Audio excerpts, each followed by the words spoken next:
Hey guys, welcome back to another episode of Dynasty After Dark. We're your hosts, Calvin Timms and Dale Terry. You can hit us up on X, Twitter X going to give it to you, at TDC_Calvin and at Dynasty_Dale. You can find the Dynasty After Dark channel on X at FF After Dark. You can find us over on YouTube, Spotify, Apple, Google, anywhere that podcasts are found. Thanks for coming back today and checking out the podcast. If you're new, we appreciate it. We're going to be talking about the rookie recap so far and talking about a lot of the status on some of these guys, what we've heard out of camp so far, and, just giving our thoughts on these rookies up to this point in time, if they've been balling out in camp, if all the reports are good, if they're kind of struggling in camp, what we're seeing from the preseason games. You can't really take a ton from it because you never really know who's playing with who anymore. But after last week's episode, I was trying to go through all the preseason recap, and to be honest with you, it feels like a waste of time because when you got twos playing against threes or ones playing against threes and, it's just twos against fours and it's just all over the place with who's playing who, you don't really get to glean a lot of it. So I'm going to focus more of our efforts into these rookies that we've been excited about this entire time. And we're going to talk about what we think they're going to be able to do in year one and going forward. And we're going to really give some hopefully useful information on who we think is going to bust out and break out in year one and our must draft players, as the title suggests. Dale, how are we doing today? Hey, I'm doing pretty good. I'm just glad football's back, and we're about 2 weeks away from some NFL action, and it's a high school football season started last week here in Ohio. We got some college football starting this coming weekend in week 0, so things are looking up in the world. It's week one. It's week one or nothing. Come on now. Come on. I know. Oh, it's back though. It is definitely back. It is back. You know what's crazy? There's a rookie draft that I have not yet done. My work league, my home league, Wild. We don't do it until after, so a week from today. We do it after the last preseason game. A bunch of engineers, they all want as much information as humanly possible for all these players. So, we always wait until next week. So I actually still have a rookie draft to go. So this is actually useful information for some of these guys. So hopefully they're not listening to get some of this, some information from us. But, it is what it is at this point in time. But, all right, any last thoughts, or you want to jump into these rookies here?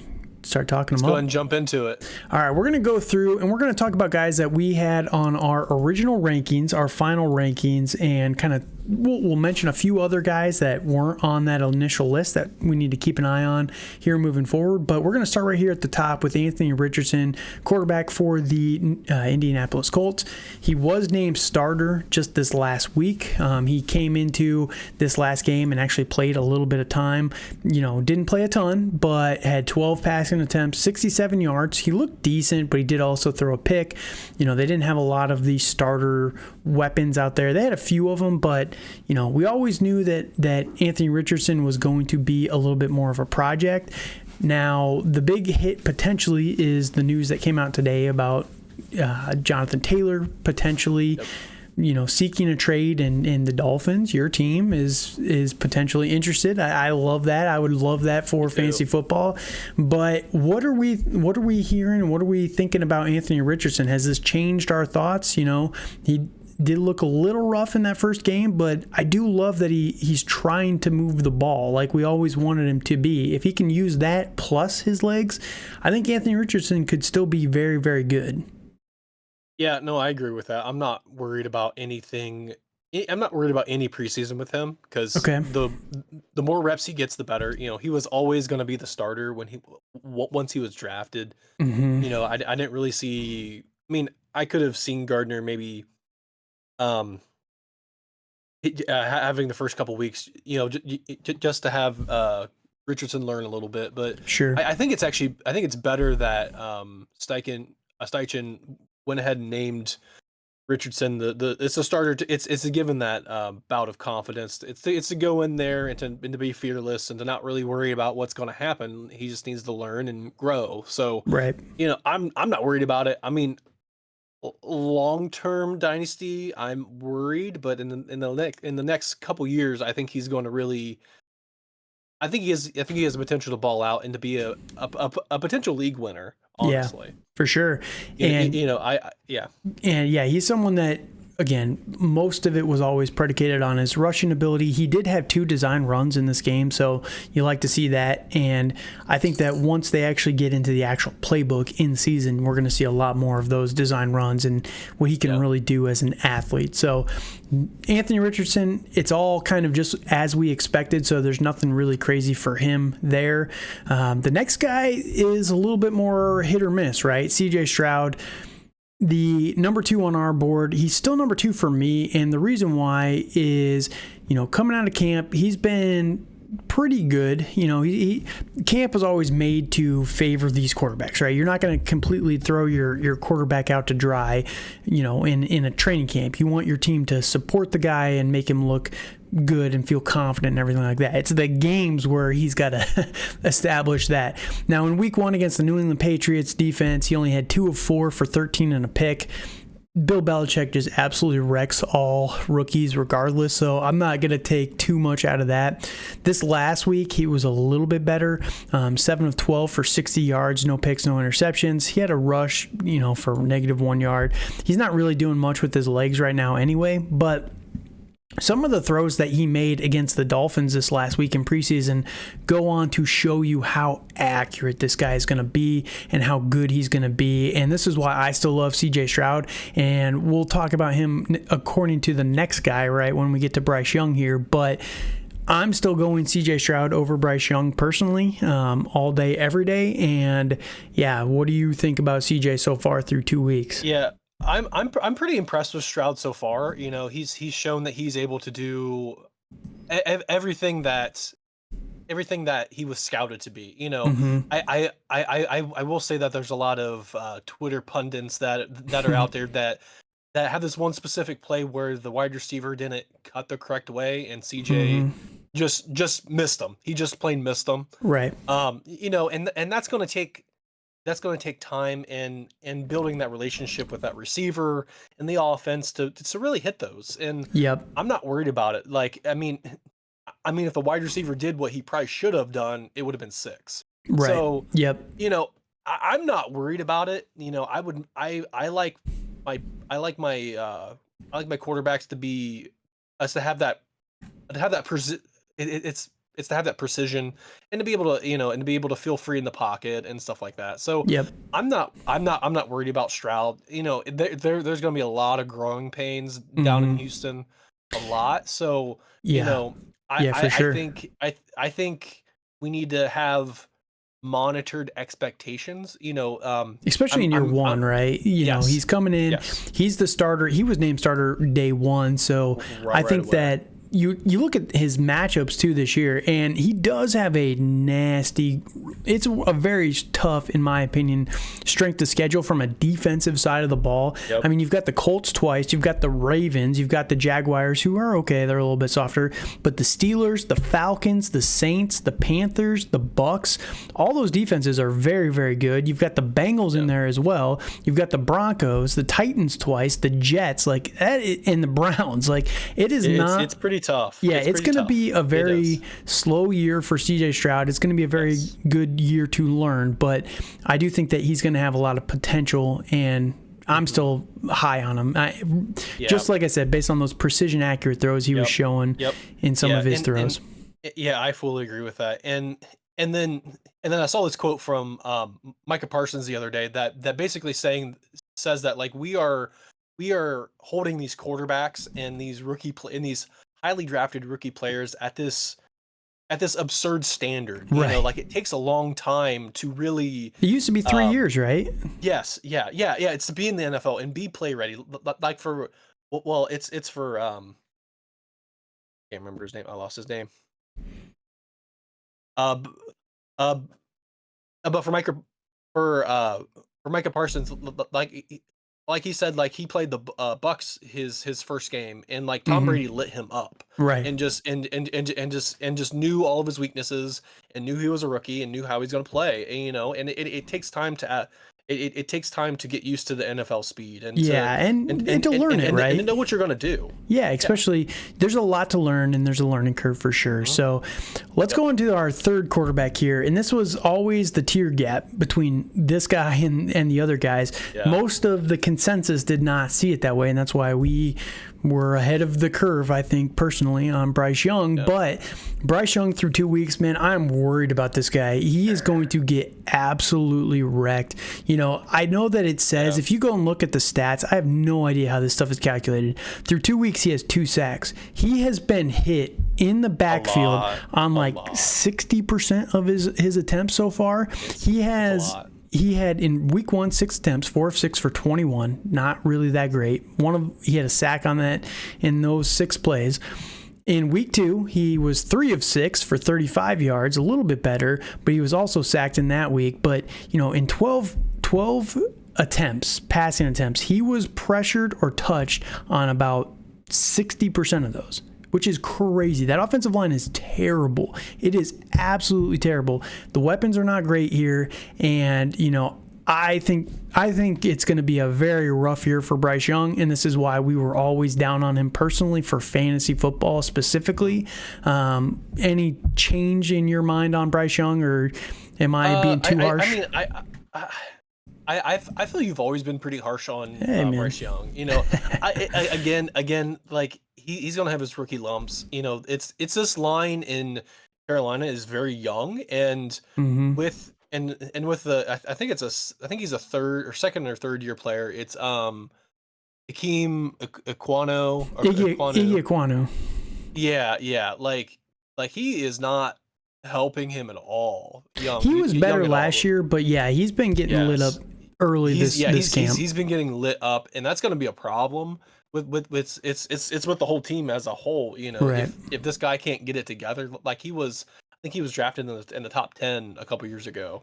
Yeah, he was number 7 last year. Yeah, so so it's really important for him to actually figure it out and to really help Bryce Young, because like if he doesn't have a good, at least a decent line in front of him, he will not succeed. He will not look like he's not like he's mobile, but he's not like Kyler Murray. No, and that's the biggest problem with him, right? For fantasy football, this is what you're going to expect. I just don't think the weapons are good enough that you're going to see a lot of touchdown potential. And then the mobility is not there, like you said, like with Kyler. So it's a little bit of buyers beware with Bryce Young at this point in time. But, you can't say we didn't try and warn you a little bit here. But we'll jump over to our next quarterback here, Will Levis, another buyer beware player here. And the reason why Will Levis, I talked about it a little bit in the preseason game, or like the recap video from last week. He did not play at all this last preseason game in week number 2. He is firmly behind Malik Willis at this point as the backup, and it was always going to be a developmental time frame for Will Levis, but I thought personally he was at least going to be able to establish himself as the number 2 for this team. So that's a little concerning that Malik Willis is able to solidify that. And I know we liked Malik Willis a little bit more last year, and maybe he's finally coming to his potential and everything like that. But I did always think that Will Levis had a little bit more in the tank than Malik did. So what are your thoughts on Levis? I know you're loving this, right? Yeah, I really am, and I feel Levis is hot garbage. Like he was 9 of 14 passing, which isn't bad, but he was sacked. It was against the 13. Bad, but he was sacked 4 times by a potentially suspect Bears defense. Right. Well, no, it was he played the Vikings actually. Yeah, it was the Vikings. Yeah, it was rough, but Well, actually, for week 2, like he didn't play against the Vikings. I'm sorry. So, but he did play in week 1. Had a bunch of sacks, and I think there's a lot there. The tools are there for Levis, but I just don't think it's the mental side, IQ right? is there. Yeah, right. Yeah. Like I just don't think he has enough football IQ to make it. Like he has all the ability, like a Richardson as well, but I'm not sure if it's all there, and he's not a very good quarterback. That's fair. He has a long way to go, and we always kind of expected that mentally. But again, I thought he was a little bit further ahead than like a Malik Davis, or Malik Willis. I mean, but yeah, it's just concerning there. Now the next guy you were a big hater on. I'm taking a victory lap on this one. I'm going to take a victory lap. Stetson Bennett. He's been balling out, dude. You got to give him his credit. It's preseason. I know it's preseason, but he has been pretty good for the Rams. And I never thought that Stetson Bennett was going to be a solidified starter. I thought that this is the perfect role for Stetson Bennett. He's going to be a backup quarterback. This just shows me that he has what it takes to be a solid backup quarterback in the NFL, with a Sean McVay, for example. But in week 1 against the Chargers, 17 of 29 for 191 yards and a touchdown. This last week, 15 of 24 against the Raiders for 142 and an interception, no touchdowns. But dude, he's been moving the ball really, really well. And I know that the Rams are one of those teams that they never play a starter, like at all, through the entire preseason. They're just not going to risk anything. So the fact that he's been able to do that, and he has been against a couple of first stringers on the defensive side of the ball, that is impressive. You got to give him a little bit of credit there. But I do hear you. I understand where you're coming from with I don't think he's ever going to be a starter, but I think he's definitely worth a handcuff if you own Matt Stafford, at least, right? Yeah, absolutely. Like he's someone to roster, but I think only if you're in a really deep league. I don't think he's good. I feel he's like Gardner Minshew's been the past couple of years. Like he's someone that you kind of keep on your bench just in case. Yep. Something happens to the starter, which very well could. So he's someone to keep an eye on. It's for sure. I think he's played well enough, but he also has Sean McVay helping him. And fair. I mean, these are all positives in his favor, but I just don't feel he's good. I think he's not going to be. Yeah, he's not going to be. He's not going to be an amazing dynasty asset, but he's just someone to keep an eye on for a handcuff. Yes. In case of injury, he's in case of emergency, please break glass. Right.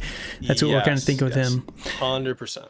Now, if we go over to the last quarterback we're going to talk about here today, and that's going to be Aiden O'Connell with the Raiders. So he actually played Stetson Bennett this last week, but Aiden O'Connell's been balling out. Now, we talked about it with Stetson Bennett, in case of emergency player. Aiden O'Connell has a very good chance of earning playtime this year because Jimmy Garoppolo is made of paper or glass or whatever breakable object you prefer. But at least he's showing in preseason so far that he is balling out. Week 1 against the San Francisco 49ers, 15 of 18 for 141 yards and a touchdown, which was very good. And then this last week, 11 of 18 for 163 and 2. Dude's just balling. Like, what are your thoughts on Aiden O'Connell right now? I think he's playing great, and I honestly think he has a potential to play his way into a starting role. I think he's someone that you should definitely roster, like especially with how shaky Jimmy G is. He's been injured pretty much every year of his career in some way, and I think Aiden O'Connell is your prototypical passer. Your prototypical pocket passer, I should say. Right. I did watch him quite a bit while he was at Purdue, since he was at a Big Ten school, and he is able to pick apart teams like he's been showing. Again, it's preseason, not all the starters are playing, but I think he's really building up a lot of positive momentum in his favor to really do well, and I think he can and will do well. Yeah, he's been showing out really, really well. And for someone who, in a lot of Superflex rookie drafts was going as a 5th round pick or undrafted, like that's what you love to see. He's just been able to massively overperform expectations so far, and that's why I think it's worth keeping an eye on him. Again, he wasn't even in our top 6. I still like Hendon Hooker, but unfortunately he's still recovering from the ACL tear, so there's not really anything to talk about there with him.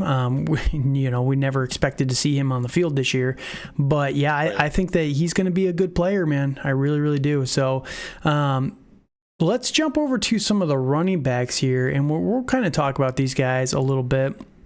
Bijan Robinson is the first one. Obviously, he was the 101. Finally got a little bit of play time. He's been killing it so far in training camp from all reports. He was originally listed behind Tyler Algier and Cordero Patterson. I don't think that's going to last very long. I definitely don't think it's going to last very long. But he came out in this last week. His first carry, busted off a 12-yard run. This dude's going to be very, very good. Now, instantly Dynasty RB1 good, still to be determined, I guess. But Bijan he's living up to it so far. What are your thoughts on Bijan? Oh, I think Bijan's looking great. I'm the only thing I'm worried about for the Falcons this year is Desmond Ridder. Mm-hmm. I think he's my biggest concern, and he could be. I think he's going to be the biggest detriment to the Falcons, but potentially the biggest asset to Bijan, in that he's not very good, and they're going to run the ball a lot, and Bijan's going to benefit from that. And he does have that catch, and he does have the pass catching prowess. It's to be able to locate the ball and go after. Dude, his tracking is nuts. Like, it's nuts. His hands are amazing too. Yes, it's fantastic. So I'm really excited about Bijan. I think he's going to be great, and he's I can't drafted to be great. Yes, he is. All right. So another really good player, first round pick, right? Jahmyr Gibbs. Now, Jahmyr Gibbs he played in week 1 of the preseason against the New York Giants, but he did not play this last week. So I don't really understand that, but they pulled all of their starters for week number 2 here. It'll be interesting to see what they do in this upcoming week, in week number 3. We'll kind of recap that one there, but Jahmyr Gibbs has been lighting it up in practice by all reports. Now, I do think that people are still discounting David Montgomery a little bit more than they probably should be, to be honest with you. But at the same time, I think Jahmyr Gibbs is going to be good. He had six carries for 19 yards in week number 1. Not great, but he had 1 catch for 18 yards, busted off a long run on his catch, and that's where we really thought he was going to be special, was his pass catching. Jahmyr Gibbs still deserves to be top 2 in this draft class, number 2 overall.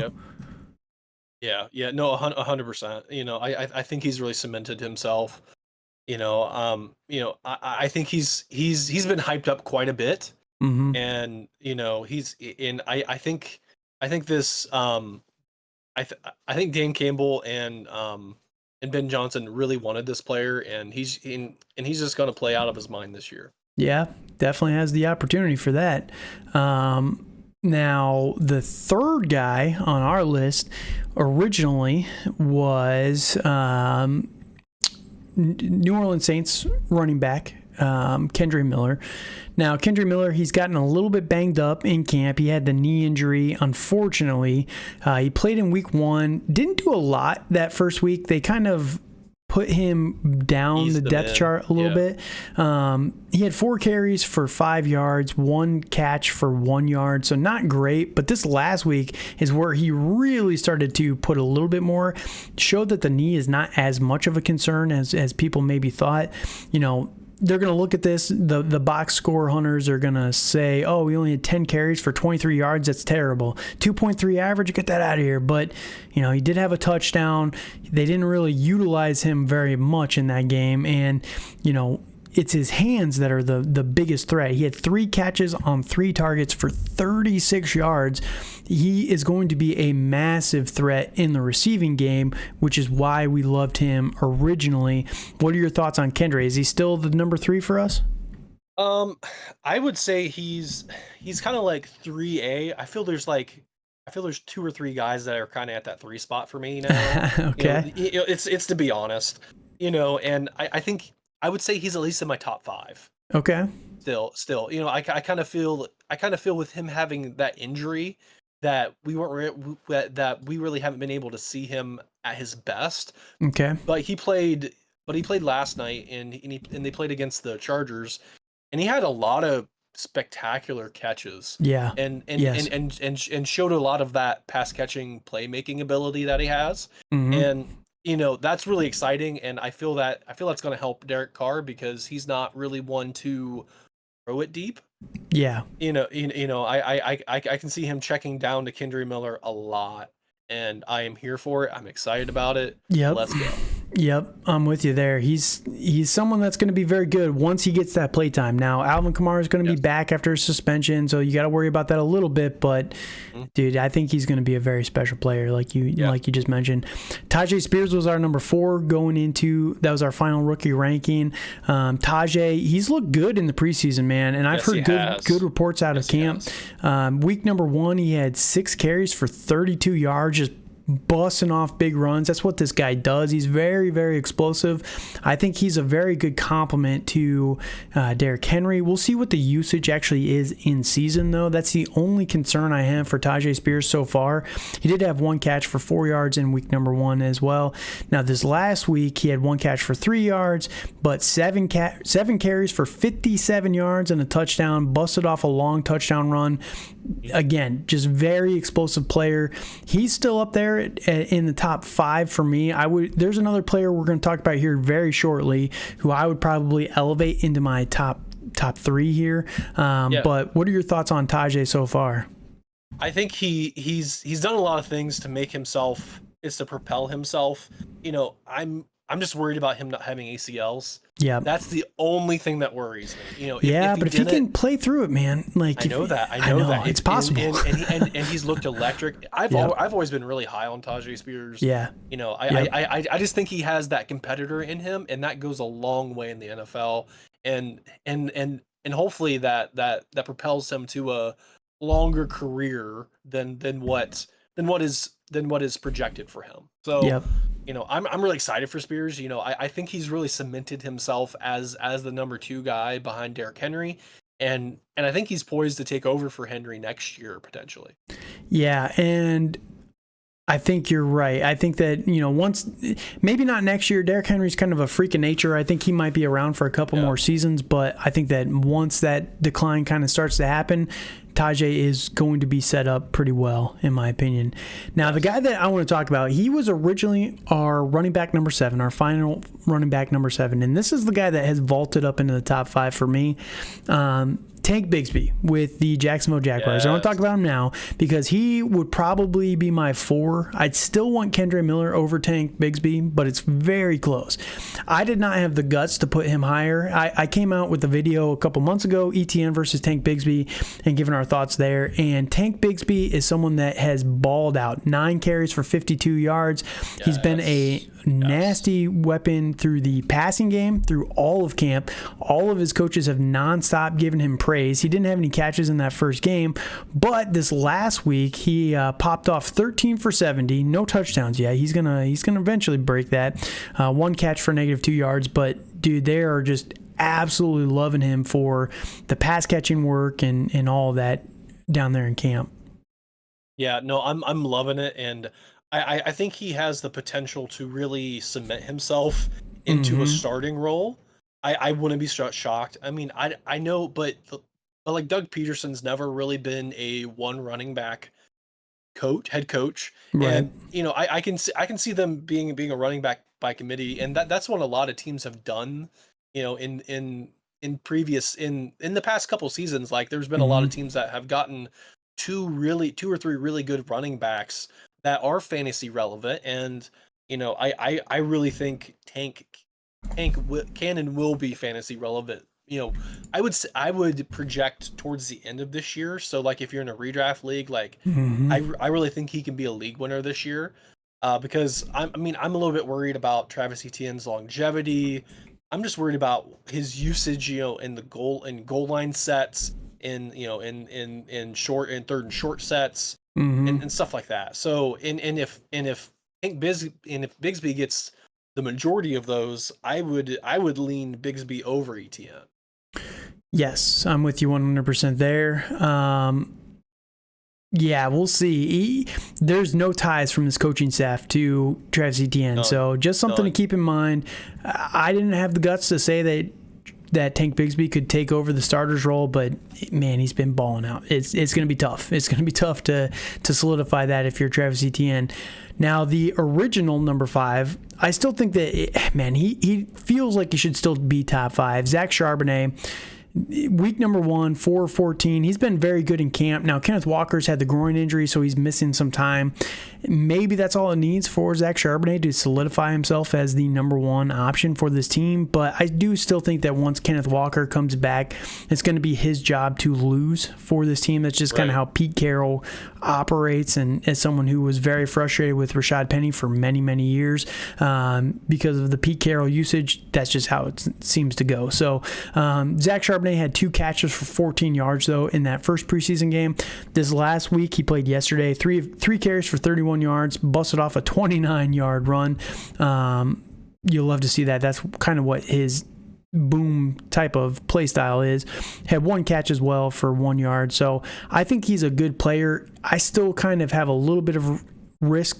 I'd probably take him over Tajay Spears at this point in time, just because I think he'll have more usage than Tajay. But, I'm still probably leaning Tank Bigsby and Kendre Miller over him personally. But all 3 of those guys, you could make an argument for all 3 of them, to me personally. Yeah, and that's kind of what I was saying. Like there's kind of like a 3A, 3B, 3C, 3D. Right. I kind of feel all these guys are so close together that that we're really just kind of like, grasping at straw. Well, like cutting hairs, I guess you could say. Right. With what we're doing. Even with Devon Achane, and how he looked this last week. Like, he was explosive, and unfortunately, he's a small dude, gets banged a smaller up. guy. He is a smaller guy, and he did get injured. But thankfully, like, he didn't like break his collarbone or something crazy like that. He's very fortunate that didn't happen with how he fell and kind of how awkward he looked. Yeah, he got slammed to the ground. So he really did. That's the only problem with Devon Achane, and I guess we can talk about it a little bit here with Devon Achane. Week 1, he's been doing very, very well in camp. To be fair, Devon Achane has been killing it in camp. He had 4 catches in week 1 for 41 yards. That's kind of what his specialty is going to be in this offense, to be honest with you. He's more of an explosive threat through that. You get him in space, and he's just so lightning fast, right? The problem is when you're the primary running back, that's where the size is going to be a little bit of an impact, right? But, the reason why there's all these rumors of Jonathan Taylor down to Miami right now, now that he's allowed to seek a trade, is because Devon Achane is a smaller guy. He's not going to be able to handle that massive workload.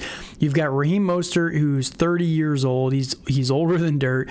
You've got who's their other running back that they have back there? Salvin Ahmed. They've got Myles Gaskin. They've got, who's the one that I can't think of right off the top of my head. I can't think. Jeff Wilson. Jeff Wilson, that's the one. Yeah. So they have a ton of guys, but they're guys. They're just guys. They're Jags, right?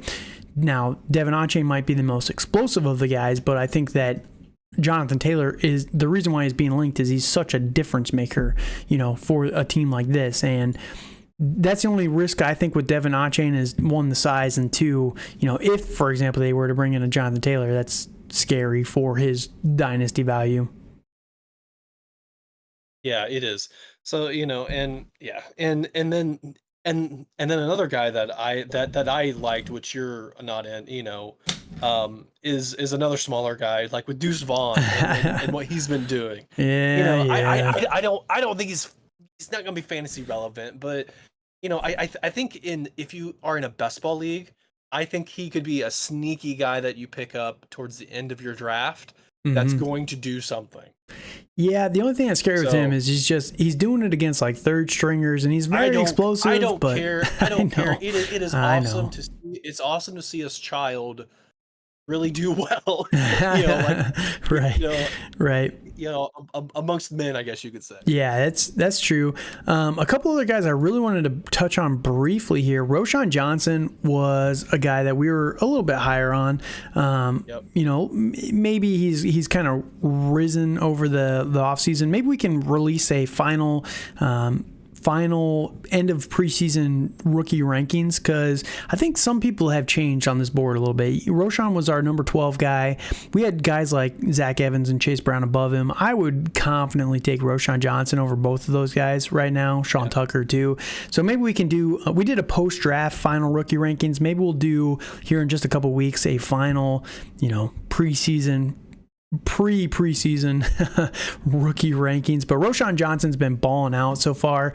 There's always the Khalil Herbert, kind of shadow, but I think that Roschon is a good player. He's a big body guy too, that they need some size there. And I like that. Now, the Bears are also linked to Jonathan Taylor. Everyone is linked to Jonathan Taylor right now, it feels like. So depending on if he gets traded or where, that could impact a lot of this, what we're seeing right now. But, hopefully we'll have that.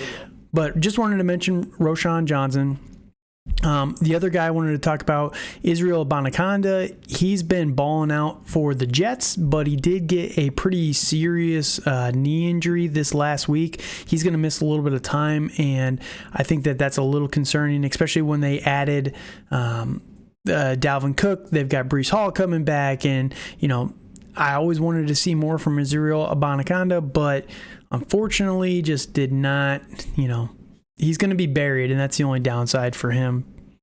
Yes, yeah, and he is, and with Dalvin being there and Breece Hall, I don't think he's going to get his chance in the limelight, unfortunately. Yeah, and we'll see, maybe in like 2-3 years, but yeah, this injury really kills his dynasty potential more than it was already in the it was already 6 feet down. Let's just put the dirt on top, right? So the last guy I wanted to talk about really quickly, because a lot of people were really excited about this player going into the rookie drafts and things like that. Chase Brown, he was a 5th round pick by the Cincinnati Bengals, and he's been very bad so far, and there's been very negative reports from training camp.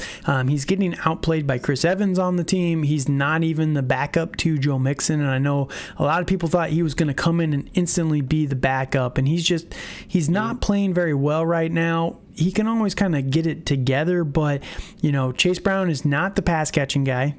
Chris Evans is being utilized in that role, and then Chris Evans is also out carrying him on the ground. So if you were a big Chase Brown fan, it's a little bit concerning there. So any quick thoughts on him? Yeah, I am worried about Chase Brown. I like him, but I think a lot of people are way too high because of the Mixon drama that we have been having going on. Right. And I don't really think he's played very well to really. I mean, like in one draft I had, like he was drafted in the mid-second round, in a tight end premium super flex league. Like that. And it was a startup draft, right? Yeah. No. It was a rookie draft. Oh, okay. Yeah. In a rookie draft, in the mid-second round, where you could have, it's where you could have gotten a Tank Bigsby, could have gotten, it's these other players that are really balling out and are actually really good players. I'm not saying that Chase Brown isn't a good player. His skill set may not translate to the NFL. Right. Yeah, it's going to be a rougher road than I think people kind of expected. I think that's the fairest way to kind of say that. Is there any last thoughts on these guys, or before we get out of here? Nope, I'm all good. All right. So thank you guys for joining us here. There's a lot of rookies, and we wanted to kind of give a recap. We had our final rookie rankings. They've come out months ago at this point in time. A lot has changed. There's been some injuries, there's been some signings, there's been a lot of things that have not gone into those final rankings. So we're probably going to put out our final rankings here in just a couple days, and you'll be able to kind of evaluate those and see if maybe there's some potential hidden value for some of these guys. And that's where it's fun to do this early, because we liked Tank Bigsby months ago, right? I was high on Tank Bigsby months ago. Yep. He was a day 2 pick, and nobody was talking about him at all. I thought the guy was very, very good, and now all of a sudden, he actually is really good, and everybody's paying attention. This is why we advocate to listen to us early, because we cut through the BS. There's so much narrative and drama around every single year. Oh, my opinion is 100% right. I have no opinion. I just kind of take everything and aggregate it together and make like informed, educated guesses where I don't listen to the narratives, right? And that's why I've been successful all these times. So there is something to it, but hopefully next year for the 2024 draft class, you'll be able to come and check us out. But shameless plug here at the end of the podcast. Yeah, exactly. All right. So that said, thank you guys for joining us. You can find us over on YouTube, Spotify, Google, Apple, anywhere the podcasts are found. Dynasty After Dark, podcast, and we're going to be continuing this coverage for the next couple of weeks. We're going to come back with a final rookie rankings here in just a couple of weeks. We're going to be putting out a lot of mock drafts as well, so make sure you're tuning in for all the content we've got. Please like, comment, and subscribe to the channel and on the video, just because it helps us out with the algorithm and all the other things out there. It gets the computer algorithm going. I don't really understand it, to be honest with you, but it helps us. So we appreciate it when you help us so we can help you with your leagues out there. So that said, thank you guys so much for listening, and until next time, have a good night.